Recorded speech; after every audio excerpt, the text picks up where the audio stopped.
నటిగా రాణించి రాజకీయ నాయకురాలిగా ఎదిగిన జయలలిత భారతదేశంలోనే అత్యంత ధనవంతురాలైన నటిగా పేరు తెచ్చుకున్నారు. 1997 నాటికి జయలలిత రాజకీయాల్లో బాగా స్థిరపడ్డారు. ఆ సమయంలో చెన్నైలోని ఆమె పోయస్ గార్డెన్ నివాసంపై ఇన్కమ్ ట్యాక్స్ రైడ్ జరిగింది.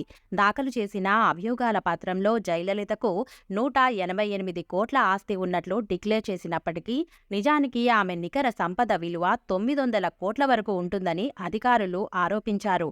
ఆ ఆస్తుల విలువ ప్రస్తుతం 800 కోట్ల సంపద కలిగిన ఐశ్వర్యారాయ్ కంటే ఎక్కువ.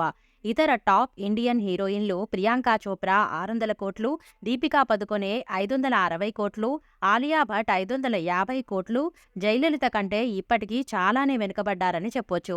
అధికారులు జయలలిత ఇంట్లో 10,500 చీరలు, 750 జతల చెప్పులు, 91 గడియారాలు, 800 కిలోల వెండి, 28 కిలోల బంగారం స్వాధీనం చేసుకున్నారు.